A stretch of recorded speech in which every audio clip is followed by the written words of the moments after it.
Hello YouTube, this is Morgan Airspeed Prime here with my next Star Wars video. This is going to be my review for Star Wars The Book of Boba Fett Chapter 6, so the second last episode. And this was a crazy episode in terms of what happened. Now, I think we do have to acknowledge that it's an episode of Book of Boba Fett that really didn't feature much of Boba Fett. And that is going to be, I suppose, one of the main talking points. I think, in a way, sort of regardless of how the last episode actually goes, where I assume Boba will come back into focus, there's going to be a discussion about how good the Boba Fett stuff was compared to this episode 5, 6, and I suppose part of 7 kind of diversion, where we've sort of brought the Mandalorian stuff back in and how exciting it all is. That's going to be a very, very interesting discussion to be had. But just as an episode of Star Wars, this was pretty incredible, and they heavily utilized a lot of the characters that they had set up here across the Mandalorian, from the Clone Wars, even like the Bad Batch actually coming into play a little bit here to set up some things.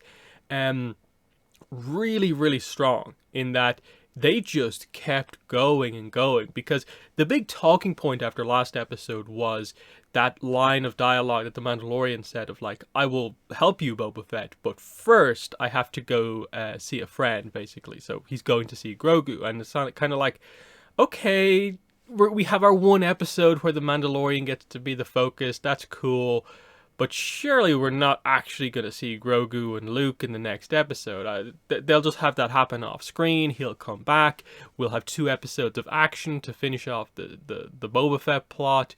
And then maybe we might catch up with what the Mandalorian did, who he went to see in Season 3 of The Mandalorian. Instead, no, we got effectively another kind of half episode of The Mandalorian. We did get more on the sort of main kind of present day story, but even then it was kind of reintroducing Cobb Vanth into the story, as well as reintroducing Cad Bane kind of back into Star Wars after, he also reappeared in the Bad Batch, but this is sort of the debut of him in this post-episode 6 era, to find out that he's actually still alive in this era. But it's actually a really good move. But yeah, I think this episode is just going to be known as the hype episode of Book of Boba Fett, purely because Luke, Grogu, Ahsoka also was here. Obviously Cad Bane as well. Cobb Vanth is actually a really cool character. Also, the stuff happened here. And then in terms of setup for the last episode, they at least did something to make you actually like care about like wanting the Pikes to be defeated, which they hadn't actually done much setup beyond like the Pikes are spice runners, and spice is going to like destroy Tatooine, both in terms of, I suppose, taking over, I guess, the economy, but also it's Star Wars drugs, basically. Like, that's going to affect the planet also. That is a bad thing to happen. But then they did something to actually make you really care and be emotionally invested in wanting to see the Pikes get taken down. They bomb the kind of cantina place that we've been dealing with for now, and I guess killed all those characters like the Twi'leks and all the kind of customers in there. So that gives you reason to sort of want revenge, and actually creates a bit of intensity going into what's going to be the big war battle episode, I guess, to finish off the season. So that was really strong to see. So yeah, I suppose we get into Cobb Vanth starts the episode by dealing with the Pikes, highlighting that he is aware of the kind of issue at play here, that the Pikes are beginning to sort of spread their influence beyond just what we've seen already, that they're coming to Mos Pelgo as well, now called Freetown. So that informs like his kind of approach when the Mandalorian comes to ask for help.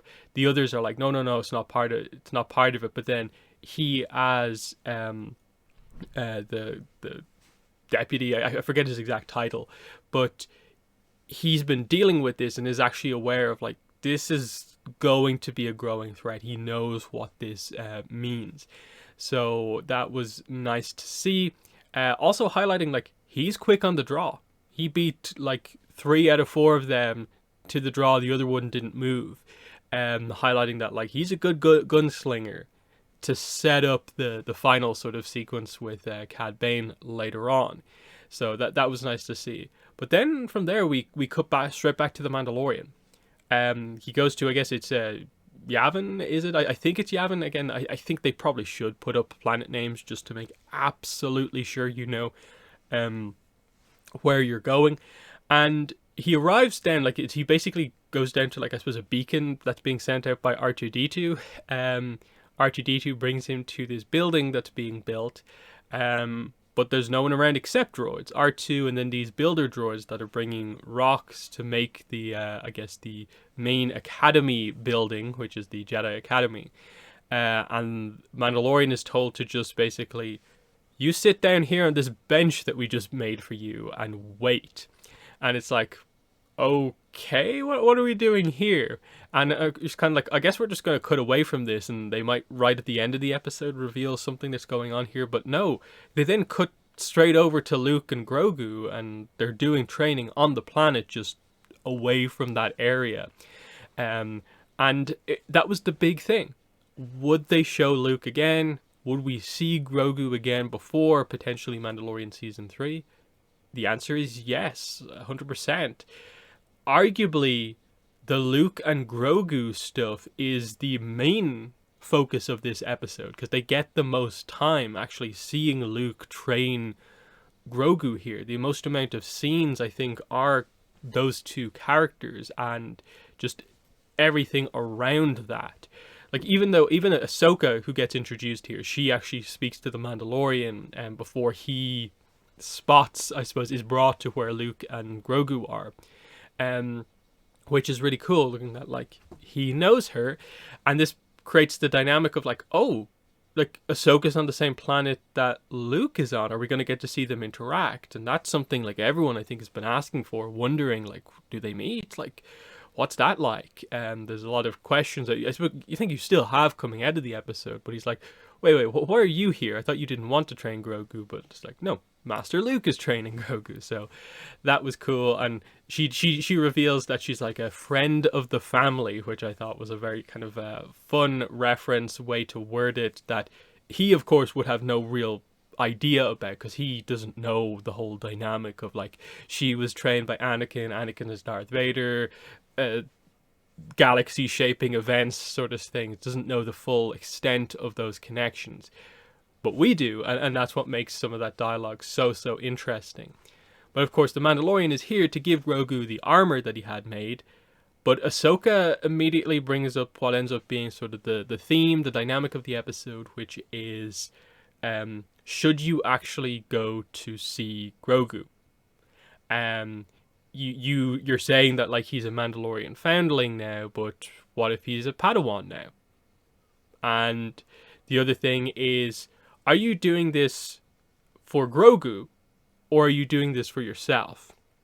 And ultimately what happens is that the Mandalorian decides that, okay, I'll leave the armor here with you to give to Grogu, and I won't actually go to see him. That she manages to convince him that it is for the best that he just leave this gift and not actually speak to Grogu, that this is the path that should be taken here. With some of the logic sort of being that they all agree it's important to protect Grogu. Him having armor is a good thing, even if you're taking away some of the sort of symbolism behind, you know, a foundling should have their armor, and the idea of Grogu really going down a sort of Mandalorian path. Him having just strong armor is a good thing. So that was interesting. You know, there was quite a bit of emotion there, even though, again, Mandalorian didn't take off his helmet here, but you can tell that this is an important dynamic to him. But he realizes that his quest was to bring Grogu here. He'd be going against a lot of what he wanted to accomplish, ultimately ruining a lot of that by, in a way, disturbing what's happening with Grogu right now by actually going to see him. But we'll see where exactly this all plays out. They're teasing the idea they might not see each other again, but I think everyone has an idea that they probably will see each other again, but the things will probably play out a little bit differently than they're like maybe directly hinting that they'll play out. But yeah, the training that we get is really cool because it's obviously heavily referential towards Luke's training with Yoda on Dagobah, in that it's sort of just that reverse dynamic. Instead of Luke being trained by the small creature, it's Luke training the small creature. And so there's some fun dynamics here as we address the idea that, like, we know what that species is capable of when they use the Force through Yoda, but Grogu is very young, so that you get really fun scenes like, okay, I'm going to teach you how to jump. You don't seem to be have the best movement, so we're going to improve that. Grogu, jump. Let's see how it is. And he does this tiny jump where he just is like, barely gets off the ground, and he's like, oh, this isn't good. And we know, of course, that Yoda can do some crazy stuff when he gets going with the Force. So they do the training, they do like the balance training and stuff like that. And it all builds up to the remote, the floating ball that fires the little kind of stun bolts. And Grogu dodges it by using like a Force-assisted jump. And we get a cool montage of just showing that he actually knows this. And then what I liked is that it actually took until right towards the end of the episode for them to fully connect a lot of the dots of like, Luke feels that like, oh, I don't feel like I'm actually like training him all that much. I feel like it's more that he's just remembering stuff that he already knows, because he kind of, I suppose, reawoke Grogu's memories earlier on in the episodes to, I suppose, what he previously remembers as being his home. Luke was obviously going more for the idea of, do you remember your home, like, world where you were born, as in like the home world of the Yoda species? But Grogu only remembers being at the Jedi Temple in the sort of Clone Wars era. And we actually get a flashback sequence to Order 66 at the temple, with the 501st attacking. And I don't know if we know those Jedi. Was the guy in front meant to be Sindralig? I'm not really sure, because he's one of those Jedi who, like, his death and what canonically it is or not has changed a few times.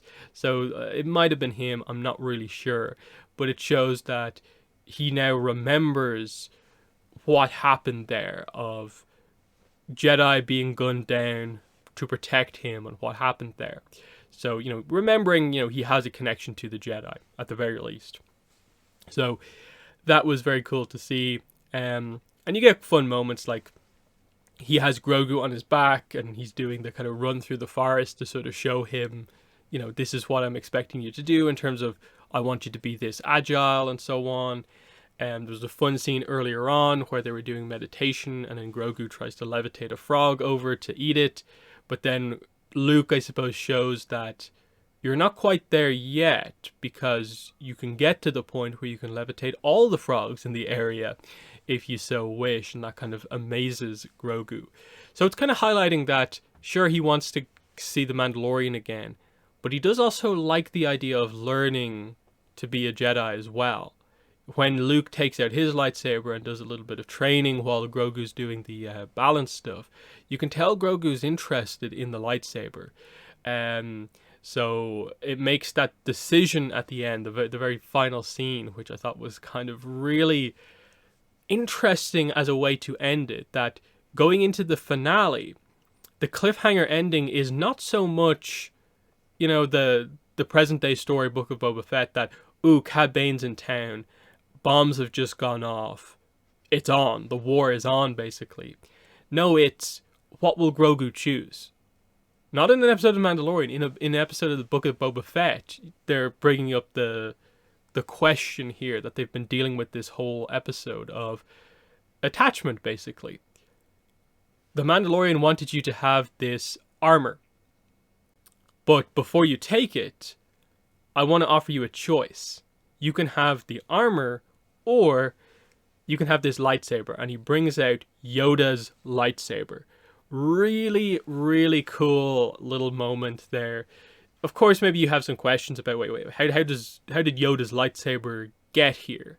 Because Yoda sort of lost it in the middle of the fight with Palpatine, and because of the way that fight sort of ended and Yoda's sort of retreat from the battle, I don't think they ever established that he picked the lightsaber up again. I don't believe. But I guess it makes sense. They could have been found at some point. Other lightsabers have been found when they've been lost, quote unquote. But still, it created a very interesting scene of, the two aspects of Grogu at this point. Do you want to be a Mandalorian foundling, or do you want to be a Jedi? The armor is one path, the lightsaber is the other. Which is so interesting at the moment that the Mandalorian himself has a lightsaber and armor. And the setup would suggest that Grogu could actually be both, because he's a Force user as well. So I don't know.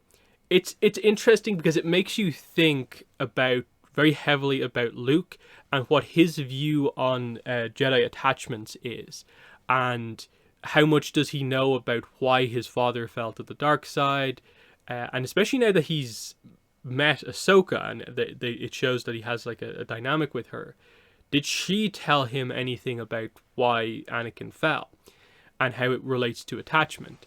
So on one hand, you have the view of Luke as being, this is the new Jedi Order where attachment, we're not going to be super strict on it, and we're going to change it up to be a little bit more freeing, because of course Luke has his own attachments to Han and Leia and stuff like that, and we've seen him deal with that. And even as far as into episode 6, that is something he was dealing with, because of course the whole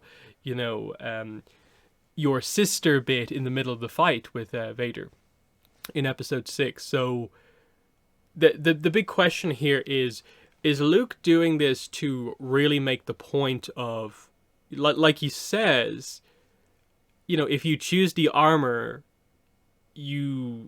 that's the path that you're going to take. You find the Mandalorian again, and that's what you want to be. Or do you want to be the Jedi, where you'll never see the Mandalorian again because it will take years to master this, and a short time for you, Grogu, is a lifetime for anyone else, because of how long-lived that species is. Great dialogue, and it's a great choice, because it makes you think that, like, oh, for the story, of course, he's going to probably choose the armor and want to see the Mandalorian again, but then, because you don't know exactly where Luke is in terms of his view on the Jedi, you're not sure, like, if he chose the armor, would he go through with basically what he says, or would he be like, for my Jedi Order, you've made the right choice here, and allow him to sort of stay while acknowledging that, like, you're allowed to have attachments, but just, know when to, when they've gone too far type thing, rather than no attachments ever whatsoever. Because I suppose it's kind of getting into the idea of, is Luke being maybe a bit of a hypocrite here in this, and what does he know, or is he just trying to sort of revive the Jedi Order exactly the way it was, or are there any changes actually at play here? That's one of the major questions that you do have in all of this, because I think what fans want is for Grogu to probably be the new Mandalorian Jedi type thing, where he gets to do both. He can hang out with Luke, he can hang out with Din, he can do both. But they're setting up that it seems to be only one path. And what's so interesting about it is that, like, I don't know if the last episode is going to reveal the answer to this or not, because what they've done with these last few episodes is definitely get the idea across that this series is definitely related to The Mandalorian. This is a spin-off of The Mandalorian, and because he's here, Mandalorian stuff can actually happen here. That this is sort of a Mandalorian season 2.5, and that a lot of what's happening here is stuff that we almost expected to happen or be explained in season 3. Now, there's still stuff at play here in that they've kind of set up the idea that Din might want to go to Mandalore, try and find one of the kind of, underwater or mines or underwater places. I forget the exact details that they said, but the only way to sort of redeem yourself for having taken your helmet off is to go to this place on Mandalore. So there's that. Bo-Katan's probably going to have to come back into play, and so on. A lot of situations like that. The point that I didn't make last week that very much came to mind after I did the review was just, oh yeah, Boba Fett and the Mandalorian coming back into contact with each other at this point. Does Boba Fett at all care about the Darksaber? Because this is what's so interesting about Boba to me, is that they've basically almost ignored or not brought up with him at all how he views the whole Mandalorian thing. He cares about his armor, of course, because it's his father's armor, and his father is the one who actually has the Mandalorian connection, of course. And I guess the idea is that, you know, Jango Fett was one of these people who sort of followed the way, because they talked about how in the Clone Wars that, oh, he's from the moon, you know, the moon Concordia, not the main planet, and they have their whole warrior way thing. So how does Boba fit into that? Because he talks about like riding animals, and that relates to sort of some of the mythology of the Mandalorian, and of course they're setting up he's going to probably ride the Rancor in the episode. But the lightsaber, does Boba, when he sees that the Mandalorian has it, is he going to be like, I want one of them? Or is he going to be like, no, I'd prefer to stay away from that because of what happened to my father and what happened to me? In that, like, effectively, I suppose it is the whole Luke situation that kind of caused Boba to fall into the Sarlacc pit. So he's had sort of bad experiences in or around lightsabers, but might he want one himself because of what it represents? That would be a very interesting turn for the character if they defeat the Pikes, he sees that Din has the lightsaber, and suddenly he challenges Din to a duel and like wins, gets the Darksaber, and suddenly it's in the hands of Boba and he's doing other stuff with it. That's an interesting approach, and it would be a crazy setup it going into season 3 where like Din suddenly doesn't have this weapon that means so much and he doesn't know what to do because he seems like he's left Grogu behind for good, and now he doesn't even have this Mandalore kind of connection thing going on. He's been exiled by his group of Mandalorians. There's a lot of very interesting dynamics that they could get into. But I also wonder, like, will they at all do that? Because they haven't really brought it up all that much currently, that the idea that Boba follows any sort of a Mandalorian creed himself. Because it would speak to, you know, ultimately Jango was a bounty hunter, Boba was a bounty hunter. He's now doing things in a different way, but he's more following the sort of the Tusken, you know, almost approach of like you need a tribe, and he's trying to create like an honorable family. And it doesn't seem like it's really related to Mandalore at all. But maybe Din will bring some of that out of him. I'd like that to be addressed to some extent. Because again, I'm still wondering, what is the end game of Boba Fett, this series? Is it just Boba wins, he's in control of Tatooine, and that's it? Boba is a power in the system because he controls Tatooine. That's okay, but it doesn't feel like the strongest way to end, given some of the stuff that has happened in the season. But another thing for Boba that they have done here is that in introducing Cad Bane into live action, you've actually introduced a true like adversary for Boba, which I think has probably been what this show has been missing, because they, in the grand scheme of things, introduced like Moff Gideon relatively early on to at least have some sort of an enemy for the Mandalorian to face. But Boba has just been going up against kind of people. Like, sure, Chrysanthemum was a nice kind of threat and so on, but you know, there's only so much you can do with a character like that. But a fellow bounty hunter who he's had sort of dealings with before, that we as fans, I suppose, know a lot about, even though it maybe their connection hasn't been addressed all that much within actual like story content that we've seen. In that, if there is a connection to be made here, it's more about the kind of unfinished Clone Wars scene from an episode that never actually aired, showing the duel between a younger Boba Fett and Cad Bane, where they both sort of shoot each other. And the shot from Cad Bane is what causes the dent in Boba Fett's helmet, and I'm guessing Boba Fett's shots are what cause Cad Bane to have the sort of plate in his head, which is the way we see him in the Bad Batch, and I'm guessing is the situation that he's in now.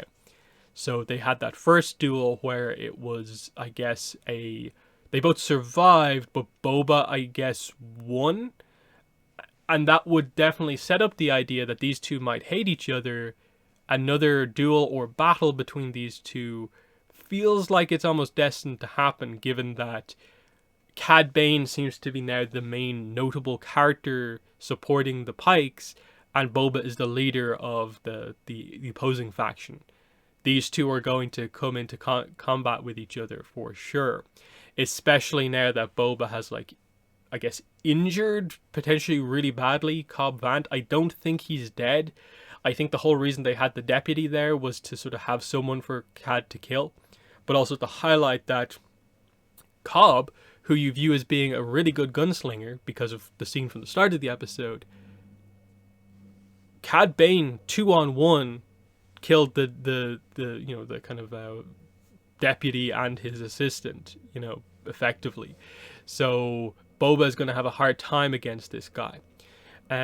So the only question I really have about this is just that Cad Bane seems like the only real threat on the Pike side of things, because they haven't done a great job at setting up the exact scope of the Pikes. Like, even after the bombing and the fact that they're saying there's a lot of them around, they're going to take over the whole planet, I don't get the sense that they're that big of a threat. So episode 7 is going to have a lot to do to build this threat, go ahead with it, and have some sort of strong resolution for the series as well. But I assume they're going to do something that makes this all deliver, and so far what they've been doing has been kind of character reintroductions, and I know there's some rumors out there about other characters potentially making appearances, so I'm excited to see what they actually do.